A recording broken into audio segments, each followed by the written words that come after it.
네, 반갑습니다. 이병렬입니다. 오늘 읽으실 작품은 외로운 별이에요. 근데 이 외로운 별 시작하기 전에 지금 카페에 공지를 올려놨어요. 9월 10일까지 6번째 작품까지 6편, 우리 모두 12편인데 6편은 수정작을 좀 내라고 공지를 올렸는데 벌써 한 분은 수정작을 보내셨어요. 아무래도 토론을 거쳐서 수정을 한 작품이 조금 낫겠죠, 그죠? 예. 그래서 제 생각에는 첫 강의 때부터 수정해 나가라고 말씀을 드렸기 때문에 여러분들 모두 다 지금 수정을 다 하고 있으리라. 아니 뭐 다 했거나. 예. 그리고 아직 그 토론이 되진 않았지만 외로운 별, 그 다음에 앞으로 남은 세 작품도 미리미리 수정을 하세요. 지금까지 오늘 지금 이게 지금 결국 9번째인데 9번째 작품 이렇게 쭉 토론을 하는 걸 보면은 그 토론 내용을 자기 자신의 작품에다가 적용을 시킬 수 있거든요. 그렇게 대비해 보면은 충분히 아직 토론은 안 했지만 수정을 할 수 있으리란 생각이에요. 그러다가 나름대로 수정을 해 나가다가 나중에 토론이 끝나면은 그 토론 내용 참고해 가지고 정확하게 다시 고치면 되겠죠. 지금 감상문 내시면서 이게 곳곳에 그런 표현들이 있어요. 수정을 해 나가면서 그 다음에 다른 작품을 읽으면서 다른 수강생들 작품을 읽으면서 그 다른 수강생들 작품 토론 내용을 또 내가 이제 강의한 내용을 들으면서 많이 배우게 된다. 사실은 제가 얘기해서 배우는 것보다 여러분들 스스로 감상문 올리고 또 감상문 쓰는 과정에서 배우는 게 많이 있을 거예요. 예, 제가 가르친다는 것보다 여러분들보다 조금 먼저 소설을 쓴 사람으로서 방향을 제시하면은 그 방향대로 여러분들이 그냥 같이 따라오면 되는 거거든요. 그 따라오는 과정 속에 다른 수강생들 작품을 읽고 다른 수강생들의 감상도 또 읽고 그러면서 자기 작품에 적용하면서 이렇게 하나 둘 깨우쳐 나가는 거죠. 만약에 제가 소설 창작 강의를 한다고 해서 그 창작 강의를 들으면은 누구나 다 소설가가 된다. 그러면 얼마나 좋겠어요. 전혀 그렇지 않아요. 지난 뭐 첫 번째 강의에서 아마 그런 얘기를 했을 텐데 제가 말씀드리는 이 소설 창작과 관련된 여러 가지 내용들은 여러분들보다 먼저 소설을 써본 사람으로서 그리고 또 문학을 전문적으로 또 공부한 사람 입장에서 이렇게 이병렬의 생각을 여러분들에게 전해주는 거예요. 그러니까 그냥 참고할 거 참고하고 자기 작품에 견주어서 이렇게 고쳐나가면은 그런 과정 속에서 여러분들 하나하나 조금씩 조금씩 깨우쳐 나가면서 스스로가 작가가 되는 겁니다. 그러니까 제 강의 내용을 뭐 100% 신뢰하라 뭐 이런 얘기는 아니고 여러분들이 공부하는데 참고를 좀 하도록 하세요. 코로나 때문에 아주 굉장히 시끄럽습니다. 뭐 2.5단계까지 올라갔다 그러죠. 그리고 제가 또 이렇게 이런 걸 이렇게 영상을 촬영하는 장소 또한 이 코로나의 영향을 받아가지고 좀 저도 참 괴롭습니다. 어쨌거나 오늘 이대호님이 발제 올리셔 주셨어요. 같이 읽어보도록 하겠습니다. 발제문하고 그 다음에 감상 올린 거하고 이렇게 견줘보면은 의견이 둘로 나눠져요. 좋다는 그 쪽과 좀 이상하다는 쪽 이렇게 둘로 나눠지는데 지금 이대호님은 가능하면 좋은 쪽으로 이렇게 이해하시려고 하셨어요. 여기 첫 감상 첫 줄부터 아주 그 표현이 그렇습니다. 수채화처럼 스토리가 흘러갔다. 지고지순한 사랑이 잔잔하게 깔려 있다. 할머니가 어린 손녀에게 읽어주는 구연 동화처럼 귓가에 스쳐간다. 문체가 딱딱하지 않아 카스테라처럼 달콤하다. 좋은 표현은 다 썼어요. 그런데 문제는 첫 장면에 나오는 그 노래가 있죠. 타박 타박 타박나야. 서도에 나오는 이 시가 소설 내용과 연결되지 않는다. 저도 마찬가지입니다. 그게 거기 왜 있지? 이런 거. 그 다음에 이제 또 이제 지적을 하신 게 등장인물의 갈등과 자극이 강해서 좋았는데 아무리 소설이지만 설정이 너무 심하다 이런 얘기예요. 그리고 이제 문장을 얘기를 하면서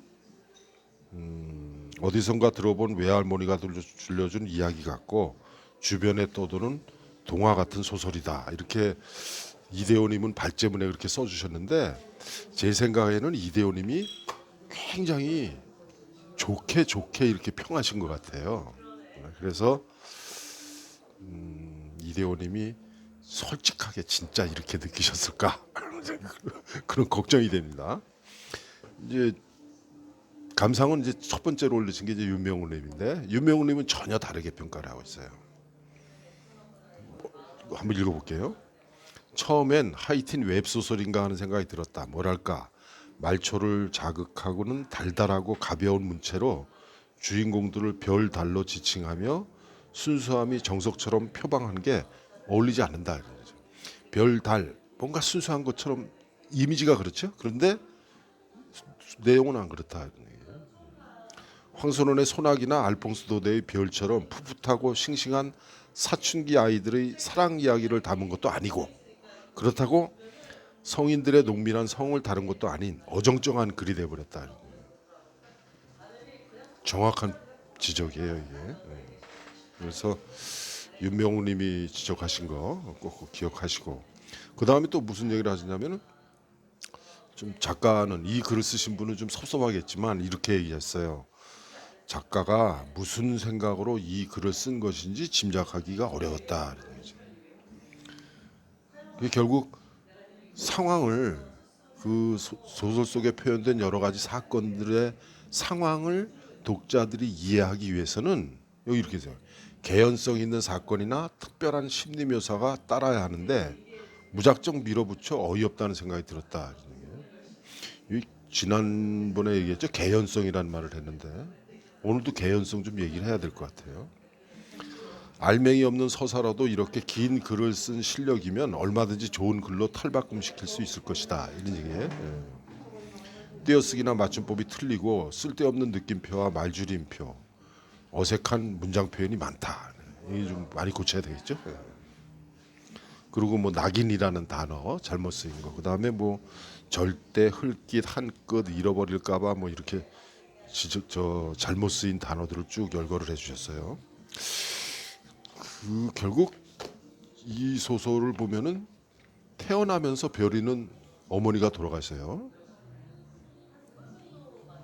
그리고 종종걸음으로 엄마 산소에 가가지고 또 뭐 이런 얘기가 나오는데 연결이 안 돼요. 왜 그러냐면은 태어나자마자 엄마가 돌아가셨는데 여기에서 뭐 갑자기 뭐 엄마 전 먹고 싶다는 게 이게 무슨 얘기인지 연결이 안 되는 거예요. 그리고 태어나서 얼마인지 모르지만 종종걸음으로 엄마 산소에 갔대요. 혼자 간 거야? 누가 같이 간 거야? 같이 갔겠죠. 근데 거기서 뭐 엄마를 부르면서 엄마에 대한 기억이 있나? 연결이 안 돼요. 이게 그것뿐만 아니라 이 뒤에 달과 별의 만남 그리고 달이 또 뭐 독사에 물리죠. 그리고 뭐 그걸 또 뭐 입으로 빨아주고 동굴에서 또 뭐 어쩌고 저쩌고 그 다음에 또 다른 남자한테 시집을 가죠. 군대 갔다 온 사이에 그리고 갔다가 휴가 나와가지고서는 마침 결혼식인데 가서 결혼식 난장판 만들죠. 그러는데 또 뭐 애를 가졌는데 그 결혼한 남편 애를 가졌는데 애를 가진 상태에서 또 별한테 같이 살자고 그러고 뭔가 이상해요. 마지막에 가면은 무슨 뭐 막장 드라마 보듯 그렇게 그런데 결국 또 애를 낳다가 죽잖아요. 이게 연결되는 것을 보면은 외로운 별이라는 이 제목하고도 안 어울릴 뿐만 아니라 나중에 뒤에 또 수강생들 감상에 나온다마는 제목이 외로운 별인데 별이 외롭다는 게 하나도 느껴지지가 않아요. 다른 감정들은 별이 느끼는 다른 감정들은 다 이제 우리가 이야기할 수 있는데 외롭다는 감정이 없어요 별한테. 근데 제목은 외로운 별이에요. 서술자가 외로운 모양이죠. 네. 이것도 이제 이런 얘기하고 관련지어서 꼭 얘기하고 싶은 게 뭐냐면은 우리가 흔히 소설을 지금까지 몇 번씩 얘기한 거예요. 소설을 뭐라 그러냐면은 서사문학이라고 그래요. 서사문학. 아이고 이뭐 여기 쓴 거를 잘못 쓰다 보니까 여기에 들어가는 서사문학이라고 그러는데 이때 말하는 이 서사라는 게 요 서사가 여기 이야기예요, 이야기.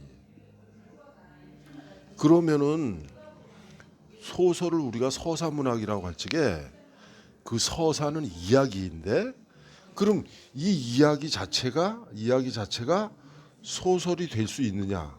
이건 아니에요, 아니에요. 그건 아니에요. 소설은 단순한 이야기가 아니에요. 뭐 이게 뭐 표시하자면은 이야기 플러스 알파 요게 있어야 돼요. 요게 없으면은 그냥 이 이야기는 뭐로 빠지느냐?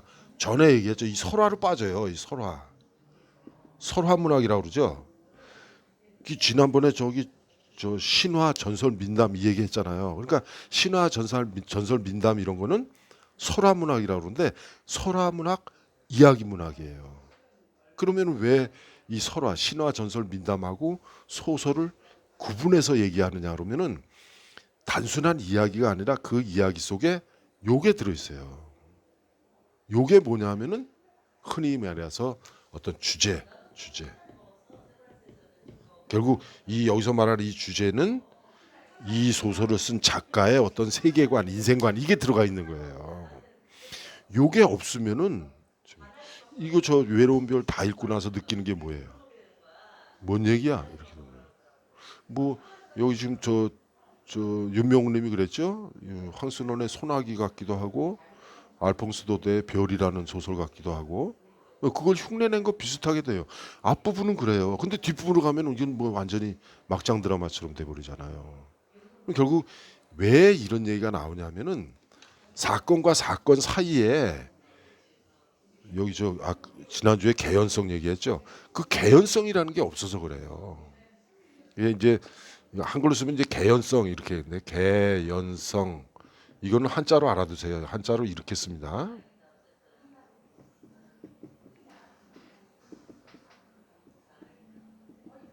개연성 이러는데 이거를 문학을 연구할 때는 이 개연성이라는 말 안 써요. 연구할 때 연구 용어로는 이런 말을 써요. 이렇게 표현을 해요.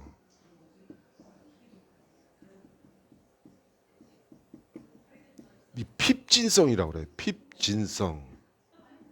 요저 진짜 이게 참진짜입니다. 참진짜 정자로 쓰면 이렇게 돼요.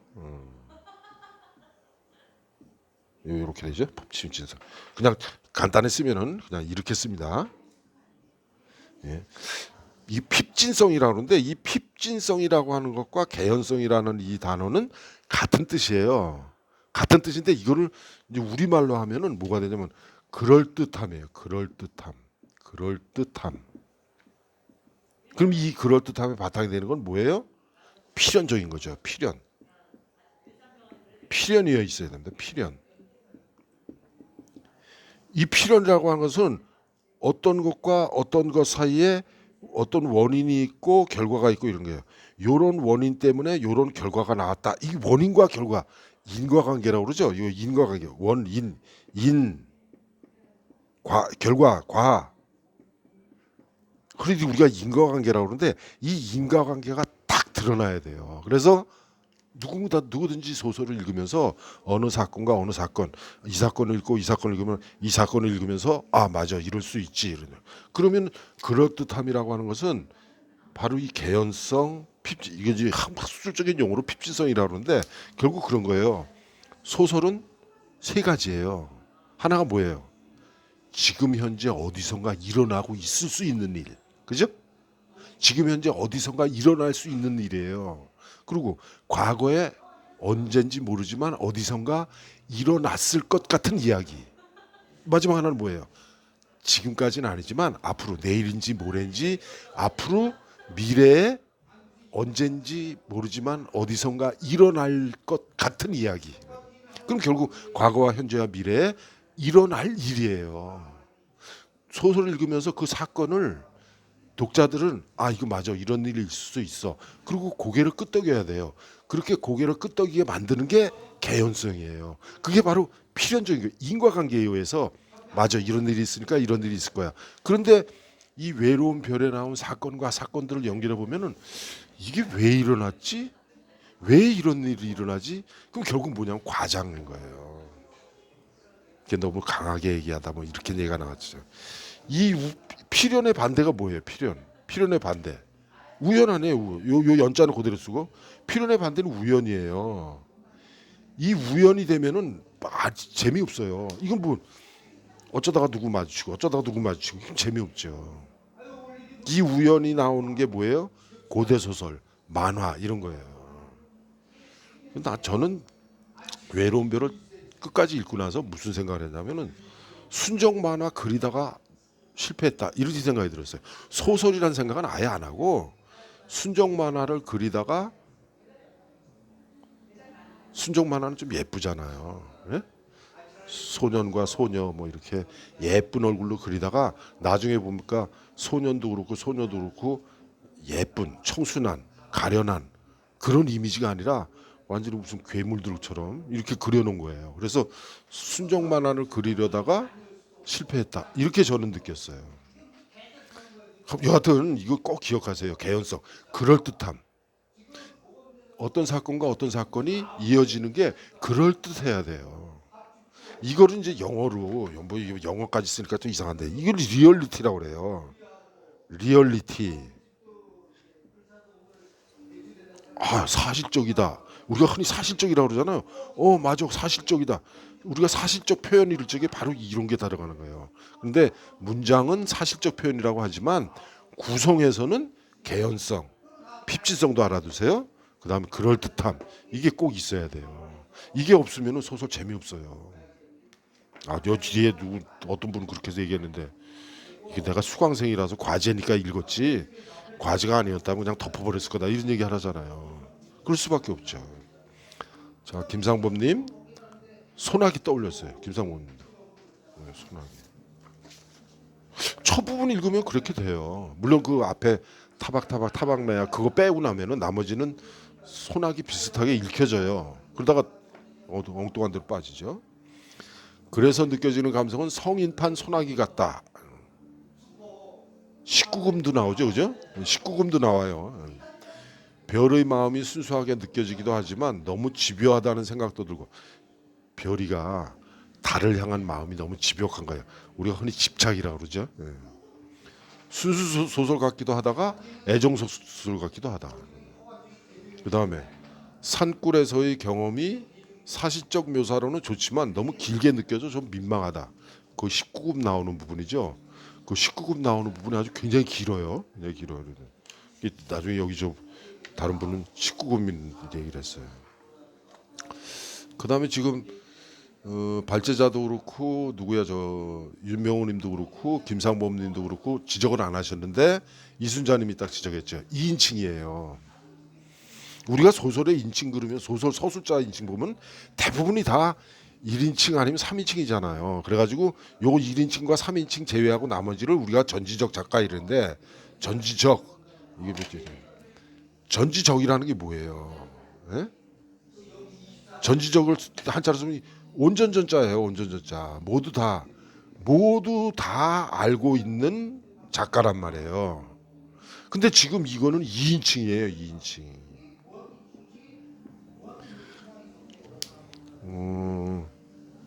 소설가들 중에 2인칭으로 쓴 분도 있어요. 좀 드물죠. 그런데 2인칭 소설을 써가지고서는 성공한 작품을 한 번도 본 적이 없어요. 왜 그럴까요? 2인칭으로 쓰다가 결국엔 다 어디로 빠지냐? 1, 2 빠져요. 1, 2. 전지적 작가로. 그래서 구체적으로 뭐 이건 2인칭이다라고 얘기할 수 있는 게 소설 지금 한국 소설은 별로 없어요. 지금 이 사람은 이순자님은 그렇게 얘기한 거예요. 이거 2인칭으로 쓰다가 잘못했다 이렇게 했는데 이게 잘못된 게 뭐냐면은 아마 소설을 몇 편 써보고 내 생각에는 이 외로운 별을 쓴 사람은 소설을 몇 번 써봤을 거예요. 써보다가 실험을 해본 거예요. 2인칭으로. 근데 실패했죠.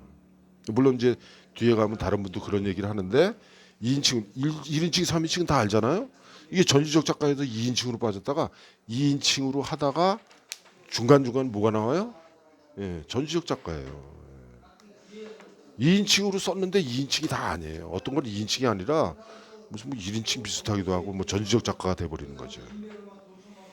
그 다음에 첫사랑을 중심으로 산문처럼 아름답게만 쓰려고 애쓰다 보니 소설 같지 않은 소설로 보여서 그래요. 첫사랑을 중심으로 산문처럼 아름답게 쓰려고 하다가 3000% 빠졌죠. 2인칭으로 이어나가려고 하다 보니 소설이 더 엉망이 되었다. 이순자님 기억하세요. 2인칭이 아니라 2인칭입니다. 인칭입니다. 인칭. 인칭. 여기서 칭이라고 하는 것은 부르다는 뜻이에요. 호칭할 때 칭자입니다. 그 다음에 이유진님, 한 남자의 지고지순한 사랑에 대한 이야기다. 그럴듯하게 말씀하셨어요. 소설의 초반부는 황소년의 소나기, 중반 부분은 청춘 로맨스, 결말은 익숙한 영화 드라마 내용이다. 막장 드라마라는 얘기죠. 전체적인 느낌은 어디선가 듣고 본 내용을 짜집게 한 느낌이 들었다. 문장은 수려하고 좋으나 이야기에 힘을 싣지는 못했다. 오탄 문장 많죠, 그죠? 오탄 많아요. 문장부 잘못 쓴 것도 많고 달, 별, 느낌표. 전에 그런 얘기했죠.